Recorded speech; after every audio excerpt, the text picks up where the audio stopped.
Se nëna tona do gatuajnë në darkë. Do vej ora 10, nga ora 10 dhe në 12 do gatuajnë.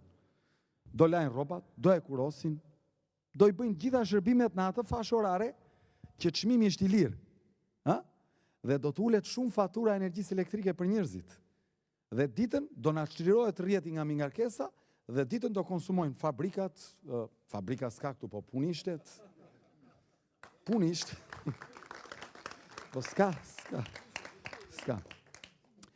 Tani, unë angazhojmë, e keni gjuar thotë do ta bëjmë 200 euro, po prap nuk vafat. Ndryshimi me ne është ky, unë them, nëse ne hymë në zyrë të shtetit dhe e marrim qeverin, pensioni 200 euro do të jetë një nga gjërat e para që do të bëjmë. Që do të thotë, nëse ne e marrim nga janari 2026, pension nën 200 euro në Republikën e Shqipërisë nuk do të ketë. E para. E dyta, as pagesë për jetimet, as pagesë për invaliditeti, nuk do të ketë. E dyta, për ata që e kanë 200.000 lekë e si për pensionin sot, se ka që e kanë 200, 230, 260, 300. Të gjithë këtyre do të rritet për çdo vit, vitin e parë 25.000 lekë. Pra e ka 200, do t'i shkoj 225. Vitin do t'i shkoj 250. Vitin e tretë do t'i shkoj 275 dhe vitin e 4 do t'i shkoj 300. Që do të thotë, çdo pension mbi 200.000 lekë në Shqipëri, në 4 vitet që vinë, do të rritet me plus 100.000 lekë, 25.000 lekë çdo vit. Nuk ka lek, thonë. U garantoj me përgjegjësinë më të madhe që ka lek.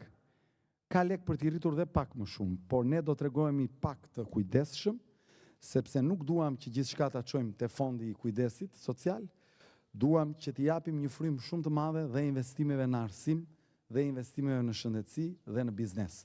Për këtë arsye do të bëjmë një balancim. Pse ka lek? Sot buxheti i shtetit është 8 miliardë euro. Unë ju them ju që ne në 24 muaj e çojmë 10 miliardë euro pas një problem fare. 10. Dhe brenda 48 muajve ne e kalojmë mbi 11.5 miliardë euro. Ju do thoni ku e gjën sigurinë. E gjej sepse ne kemi të dhënat qarta të kontrabandës të jashtëzakonshme që ndodh me karburantet, hekurin, aluminin, kafen, alkolin, duanin, kryesisht maurat e akcizës, kryesisht, po jo vetëm, janë dhe të tjera, dhe evazioni fiskal që bëhet në doganat tona, pra kontrabanda, shkon sa 40% e të gjithë qarkullimit vjetor. Që do të thot, aty është një thes gjigant mundësie për para, për buxhetin e shtetit, mjafton të merren nën kontroll. Dhe unë po ju jap vetëm një shembull. Par vjet, Republika e Kosovës ka deklaruar 700.000 ton konsum karburanti. 700.000 ton në vit. Republika e Shqipërisë ka deklaruar 650.000 ton. Tani ka deklaruar 50.000 ton më pak Shqipëria që ka konsumuar në një vit. Tani të marrim ta krahasojmë pak për të kuptuar, ore si harxhuam më pak se Kosova. Republika e Kosovës ka 397.000 automjete. Ne kemi 800.000 automjete, 2 herë më shumë.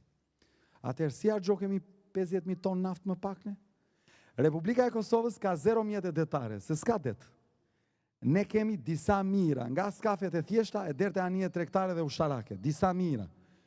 Atëherë si harxhoken ata 50.000 ton më shumë se ne? Qarkullimi me avion vjetor i fluturimeve është 8 deri në 13 herë më shumë Shqipëria se sa Kosova në raport me vitet. Atëherë si harxhokemi ne 50.000 ton naftë më pak? Toka bujqësore në Shqipëri është 3 herë më shumë se sa ajo në Kosovë. Atëherë si harxhokemi 50.000 ton më pak? Numri i turistëve në Kosovë në vitin më të mirë nuk i ka kaluar 1 milion. Ktu, siç e thon vet, është 10 milion. Kështu thon. Fusin dhe shqiptarët që vinë aty, po edhe ata me makina lëvizin.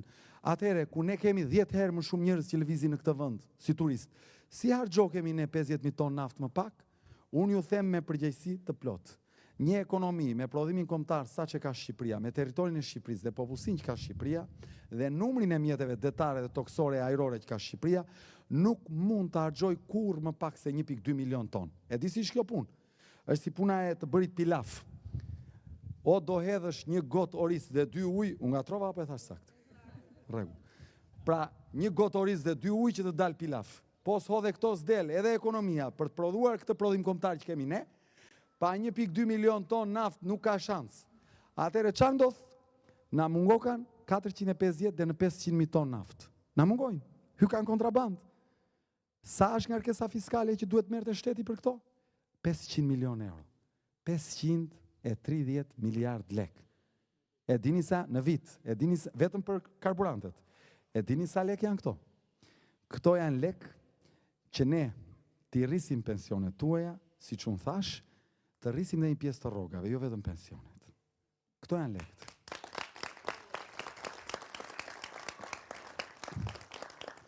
Tani, unë nuk do zgjadhem shumë se edhe dje është, ju do më bëni dhe pyetje dhe do të përgjigjem. Unë ua kërkoj ndihmën tuaj sepse këto nuk janë zgjedhje. Nuk janë zgjedhje këto. Këto janë referendum. Pse janë referendum? Se që t'ishin zgjedhje do duhet që Redinela të garonte përballë me dikë tjetër i cili kishte ide. Dhe përplaseshin mendimet. Ose kishte përballë një klasë politike që kishte bërë punë dhe tani duhet vihet i sfidoje për të bërë ca punë më mirë. Këtu nuk diskutohet më për punë, këtu diskutohet, janë një 500.000 shqiptarë të tjerë që janë mosha ime e Redinelës, pak a shumë brezi mesëm, të cilët janë dhe kategoria e profesionistëve në këtë vend kryesisht, apo të rinë poshtë nesh, në moshë, të cilët kanë një dilema akoma, a të rrim në Shqipëri apo të ikim. Është kështu apo jo? Do me thënë, e kanë me dy mendje, a të rrim apo të ikim. Nëse klasa aktuale politike fiton sërisht dhe e mban peng Shqipërinë, janë 500.000 shqiptarë, 500.000 shqiptarë të cilët janë me valigje gati. Dhe këtu ka për të ngelur pastaj një popullsi e moshuar që nuk dihet as se si do sigurohen lekët për të paguar pensionet e ndihmat ekonomike dhe 50.000 familje të pasura shqiptare do të marrin si detin, se marruan me detin, filluan me malin tani, dhe do të importojnë punëtor nga Bangladeshi dhe Indonezia, dhe këtë vendin e të parëve tonë, ne do t'a qajmë pastaj. Kështu që këto nuk janë zgjedhje, këto janë referendum mes atyre që kanë marrë peng Shqipërinë dhe të rinjve që duan të ngadhnjejnë për të nisur një rrugë të re, mes korrupsionit të tyre dhe nevojës për drejtësi, mes bandave të tyre dhe nevojës që fëmijët tuaj të jetojnë të lirë dhe të me nder në vatrat e tyre. Ndaj është referendum. Dhe mos harroni, miq, 12 maj, një ditë pas zgjedhjeve, është një ditë historike, sepse ose ky vend do të bjerë në humner totalisht, ose në këtë vend do të ketë dalë dielli dhe shpresa. Dhe unë ju them, nëse ju, edhe pse u kanë lënë me rrogat më të ulta në Europë, prapi votoni. Nëse ju, edhe pse u kanë lënë me pensionet më të ulta në Europë, prapi votoni. Nëse ju, edhe pse u kanë larguar fëmijët rinin jashtë vendit, se s'ka drejtësi, prapi votoni. Nëse ju, edhe pse u kanë lënë pa ilaçe në spitale, dhe nuk bën dot gjë pa dhënë lekë te spitali, prapi votoni. Nëse ata që merren me bujqësi apo blegtori i hedhin produktet e kanali se vjen kontrabanda nga jashtë edhe Ballkani i hapur i tyre, ju prapi votoni. Mesazhi që do t'u jepni në 12 maj është s'ka gjë. Na lini pa pensione, na lini pa rroga, na shtypni, na vrisni, bëni ç'të doni, ne prapu votojmë dhe ata më keq do t'u shtypin se sa sot. Ndaj, ju lutem me përullësinë më të madhe, nuk kam turp të ju lutem. Juve dhe atyre që më ndjekin online, nuk kam turp që t'ju lutem, ju lutem, mos e trajtoni votën si tifozëk. Jo më ti e i majt, unë jam i djathtë, nuk janë, është gënjeshtër, është tallje e madhe. Çfarë lidhje ka me të majtën një qeveri e majt që thot jam e majt dhe vetë jep me 1 euro, 1 milion metra katror në detit falas? Çfarë lidhje ka me të majtën? Po pse s'ua jep juve ai, po ua jep atyre? Ha? Çfarë lidhje ka me të majtën? Po me të djathtën, një parti që ka qenë 13 vite në pushtet, që nuk u dha pronën i shpronarve, apo nuk u dha lekët e burgut i shpërndjekurve, çfarë lidhje ka me të djathtën? Ka qenë thjesht një show i bërë që njerëzit poshtë ta trajtojnë si tifozëri dhe të mos marrin atë që u takon. Dhe kjo tifozëri, shiko ku na soi. Ndaj, në 11 maj, me gishtin në kokë, me mendjen e ndezur kësaj here, jo me tifozëri. Votoni ta çajmë sistemin që pastaj ta mbysim atë sistem që na ka marrë jetë. Faleminderit. Ju lutem, pyetje kush ka mikrofonin? Po, ja, do vi mikrofoni, po.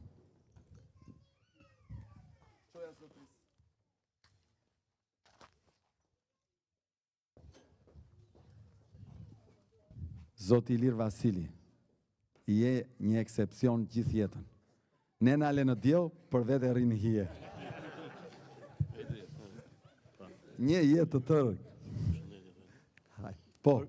Përshëndetje i nderuar Adriatik, ti motra ime Redi, të nderuar bashkëtarët e mi, nëna, motra dhe vëllezër. Unë jam një përfaqësues i aftësisë kufizuar si është vllai jon këtu, Flamuri me karrocë. Këtu jam si i verbër, si përfaqësues i verbër, kam lobuar shumë për politikën shqiptare, totalisht. Pse? Do thoni vallë. Hajeni në lagjen ke karburanti qyteta, është shtruar tash i shpejt. Para 30 vjetësh nuk u shtrua. Po sa u shtrua do thoni vallë? Sa u shtrua? 3 centim. Dhe si gjërsi rrugë... Pas kam bërë byrek, nuk pas kam bërë rrugë. Dhe si gjërsi rrugë, kjo, po të vish ta shofësh, nuk këmben do të makina me makinën. Mos themi funeral ose një urgjencë, po një makinë e lirë nuk kalon dot. Dhe çfarë duhet të them me këtë? A bët vallë kjo? Po, si tha vllai jon Adriatiku, duke ndaluar korrupsionin, se vjen fondi 800 milion e sa, dhe kur i thua po të shofësh dallimin kush është me filan parti, është shtruar me asfalt. Jani e ka parë shumë mirë. Dhe çfarë duhet të them me këtë? Ta ndalim korrupsionin, të jemi të gjithë të bashkuar dhe të votojmë për këtë motrën që të na mbështesi si avokat. Bravo, Endri. Dhe kërkoj po prap nga ne që jemi të gjithë këtu, unë punoj me një studio avokatie me ditë në Tiranë. Ka pas ngritje pensioni, si që tha dhe vlla Adriatiku, që me datë 31/8/2010 e ande ka pas ngritje pensioni. Kurse me keqardhjen e madhe sot, nuk ka. Ka pra vetëm indeks. Nuk e them për emocion. Ne jemi familjar, po flas për veten time ose dikush me aftësi të kufizuar që është familjar. Me çfarë do ta mbulojmë këtë? Unë kam xhain tim smur mendor. Nga 124.000 lekë të vjetra ose 124 dollar e kam bërë 87 dollar. Val, ku do ta gjej ilaçet ai? Po mos ketë njeri, e mbaj unë që jam aftësi të kufizuar, a dëgjoni apo jo? Po të dëgjoj, po. Edhe të marri ilaçe 200 ose 300.000 lekë, mos ta mbështesi njeri, ai vdes. Po sa nëna ka të braktisur, sa motra, vëllezër, baballar tan që ka nevojë për ilaçe dhe nuk i dalin. Kjo është keqardhje e madhe. Faleminderit Indrit. Dhe për mbyllje, desha të thoja edhe këtë. Duam sa më shumë mbështetje nga gjithë ne që jemi këtu dhe ta ndalojmë me dorën tonë korrupsionin dhe t'i mbështesim ta vëllezër dhe motra që janë ata për këtë punë. Ju falenderoj gjithë edhe juve që keni ardhur. Indrit, në lidhje me të gjitha kategoritë, sepse unë e thash, po duhet ta ritheksoj, ne 200 euro synojmë të jetë dysheme, që do thotë kushdo është nën 200 duhet vej 200, nuk quhet rritje kjo quhet me çu minimum jetik. Ata që e kanë 200, atyre do t'u quajmë rritje atë që ushtojmë 25, dhe kur e thash për pensionistët, e them dhe për kategorinë e tjera. Pra nëse je person me aftësi të kufizuara, e ke 200, do të shkoj 225 vitin e parë, vitin e 2 250, 275, 300, pra me 100 do të rritet dhe këtyre kategorive. Ne synojmë që të bëjmë drejtësi sociale për të gjitha këto kategori. Sigurisht që ne, bazat e themelit programit toni kemi të djathta duke synuar financimin në biznes dhe në pjesën e taksës së shesh duke ulur atë. Por do ta korrektojmë gjithë këtë gjën përmes kujdesit ndaj shtresave në nevojë, sepse duam s'duam ne, gjendja e këtyre shtresave në Shqipëri është shumë, po shumë kritike. Apo e kam gabim? Po. Pika 11, tek ligji e integrimit në Europë, desha thoja që është pika 11, mos gaboj, thot mos prekni të drejta e shtresën e nevojë. Kush janë shtresën e nevojë? për ndjekët politik, jetimat, si që përfshiu Adriatiku dhe aftësia e kufizuar. Këta e bëjnë ligjin dhe nuk e miratojnë, nuk e zbatojnë. Na kanë heqë shumë ligje ne të aftësit kufizuar. Këti të vlajt flamurit tu i kanë heqë paketën sanitare, që ka nevojë për këtë. Pra, duam mbështetjen e Redit, por Redi vetëm nuk bën dot asnjë gjë.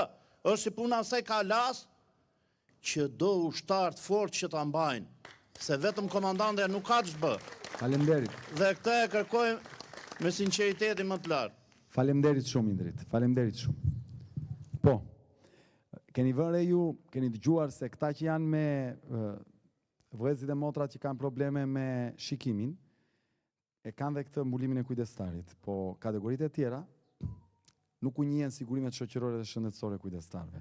Do me thënë, një nën që kujdeset për fëmijën e vet në shtrat aty, që mos të rënd fati i keq, ne e lëm që pasi ajo rrit 30-40 vjet ashtu, kur të dalë në moshë pensionit mos ketë pension. Ky për mua është krim. Nuk e di si e mendoni ju, po ky është krim. Do me thënë, një nën që i kushton jetën fëmijës së saj gjithë jetën, se e ka shtrirë aty në krevat, dhe shoqëria të mos ja njohë të paktën sigurimet shoqërore shëndetësore që kur të vi mosha e pensionit dhe ajo të ketë një kujdes nga shoqëria të jetoj, kjo për mua është kriminale dhe unë mendoj që ne si shoqëri nuk na bën fare nder përkundrazi nga turpet më të mëdha të shtetit tonë. Kështu e mendoj. Dhe do ta korrigjojmë këtë. Dhe ka njerëz që më thonë, jashtë kamerave, po më thonë, Adriatik është buxhet i madh ky që po alokon në këtë drejtim, nëse një ditë e merr, më thonë mua. Edhe unë u them, ktheheni çik thikën nga vetja, ktheheni një moment dhe mendo që e ke fëmijën shtrir aty që shikon tërë jetën tavanin. Dhe të detyrohesh ti shërbesh aty dhe pastaj hajde më thuaj prap, a të duken shumë apo të duken pak. Nuk e di si e mendoni ju, po unë në këtë drejtim jam për vete. Të na harrojnë zyrat ne dhe avionet private dhe të na harrojnë sheshet edhe ndërkohë që njerëzit në shtëpit, në dhomat e gjumit edhe në saonet e shtëpive të shqiptarëve në një pjesë të madhe luhen drama. Nëna që s'kan mundësi të mbajnë fëmijë të cilët janë me aftësi të kufizuar apo vllai motrën apo. Po, njohun raste që kanë vdek prindrit dhe vllai kujdeset për motrën edhe nuk i njihet asnjë gjë dhe këto janë gabime të mëdha, domethënë, janë gabime shumë të mëdha. Po, pyetje tjetër.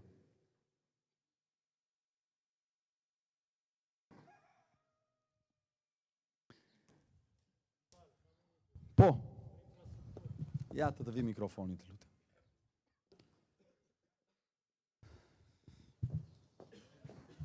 Përshëndetje. Po. Për infrastrukturën, çfarë do bëni? Faleminderit. Ka dy projekte të mëdha që ne synojmë. Nëse një ditë me bekimin tuaj ne do ta marrim pushtetin dhe do ta drejtojmë Shqipërinë, do të ketë dy projekte të mëdha kombëtare në lidhje me infrastrukturën. 3 më falë, sepse do fuz dhe ujnë këtu. 2 janë infrastrukturë rrugore, 3 bashkë me ujnë. E para është, ne synojmë sa i takon infrastrukturës parësore kombëtare, 2 akse do t'jenë kryeveprat tona në qeverisje. Do me thënë, do lëm gjurmë të tilla. Një do t'jetë autostrad e standardeve më të mira botërore nga Shkodra deri në Sarandë, sepse duam t'i japim shtyllë kurrizore të gjithë ekonomisë tonë në Bregdet, ku këtu përfitues shumë i madh do t'jetë Durrësi, sepse është në mes të gjithë boshtit. Dhe aksi i dytë është nga Qafthana deri në Durrës sërish, një autostradë sërish e përmasave më të mira botërore me standardet më të larta, sepse ne duam që aksin perëndimor Shkodër-Sarandë ta kthejmë në një aks gjigant turistik me shpejtësi të madhe veprimi që të ndërveprohet dhe gjithë fluksi turistëve Kroaci, Sloveni, Malizi, Bosnjë të kalojnë deri në Greqi poshtë përmes Shqipërisë. Dhe dyta, duam që aksin nga Qafthana në Durrës ta kthejmë në aksin më të rëndësishëm tregtar të Ballkanit Perëndimor, që gjithë Maqedonia, Rumania, Bullgaria e meradh të mund të presin për shkurt dhe të vinë dhe të ngarkohen kamionat e meradh në Durrës dhe të shkohet në Europën Perëndimore drejt Italisë, Spanjës, Francës e meradh. Këto janë 2 veprat e mëdha sa i takon infrastrukturës parësore. Vepra e dytë e madhe është një megaprojekt që ne synojmë ta realizojmë në fshatrat e Shqipërisë. Dhe për këtë e kemi thënë, do të krijojmë një strukturë të posaçme pranë forcave të armatosura të Republikës së Shqipërisë, sektori Xhenio, që është dhe sot, ku ky repart do të rritet shumë në numra dhe në aftësi kapacitete logjistike, në kamion, në skrepa, në rula që shtrojnë, dhe do të nisim një mega operacion kombëtar të fshatrave për të ndërtuar ura në fshatra, tunelet, argjinaturat mbrojtëse, rrugët e brendshme me radhë me radhë. Dikush do thotë ushtria nuk është për këtë gjë, është për luftë. Kjo është luftë. Ti kthej mirëqenien popullit tonë, është luftë për mendimin tonë.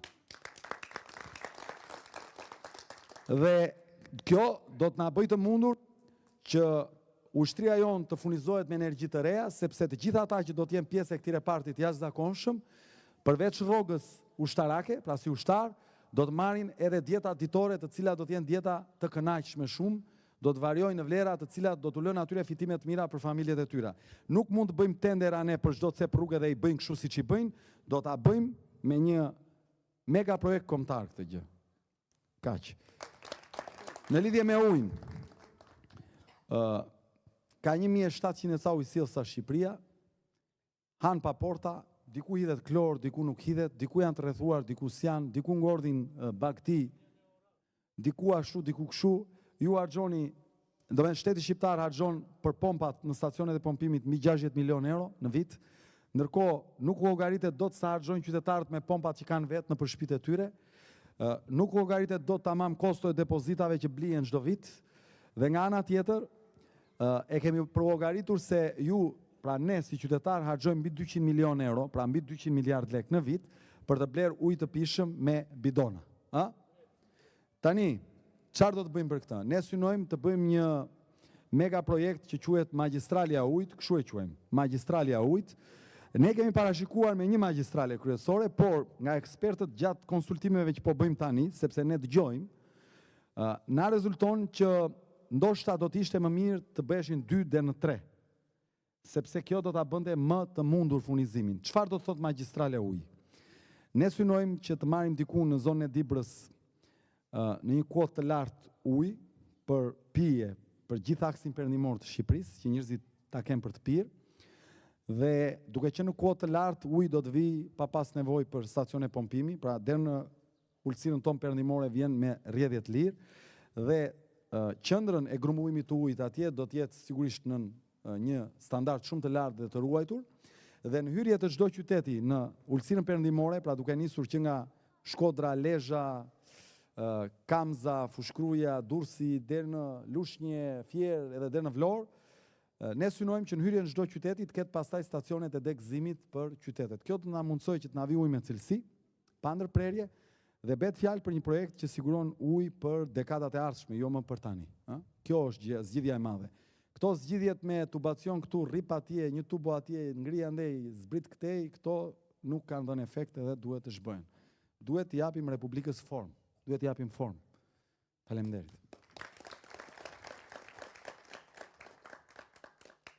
Pyetje tjetër. Në ç'kuptim transporti?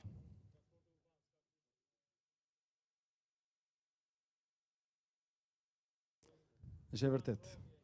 Populli jon thot fukarallëk, maskarallëk, thot populli jon. Apo jo?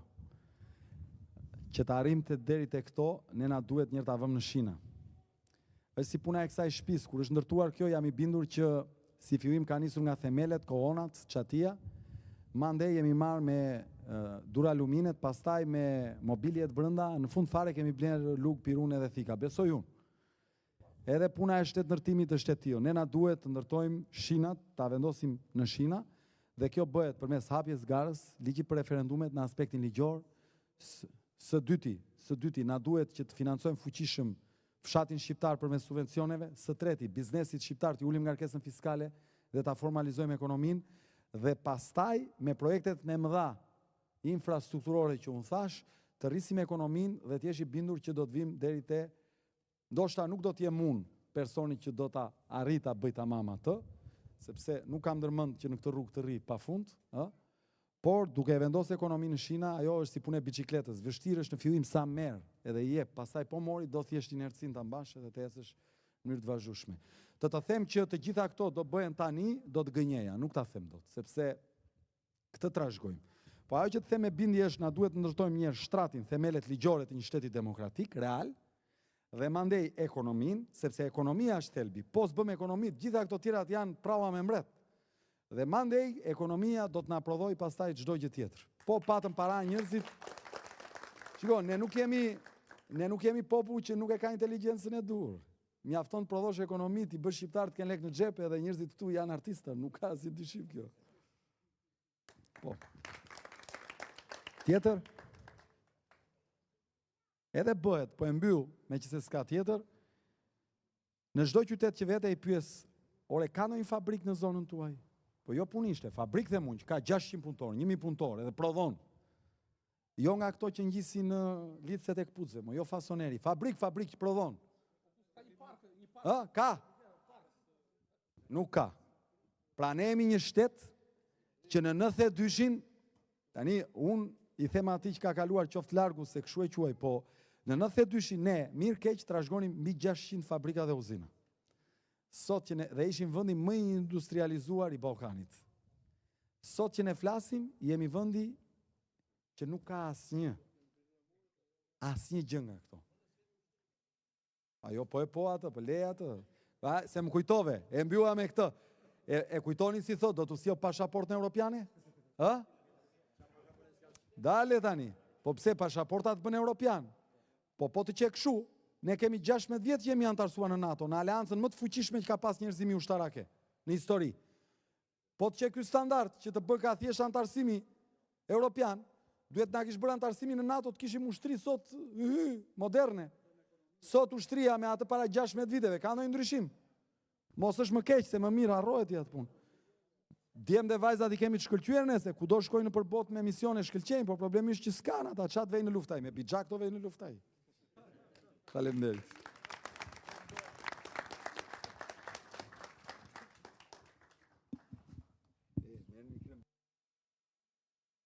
Kemi ndjekur këtë takim të nismës Shqipëria bëhet dhe fjalën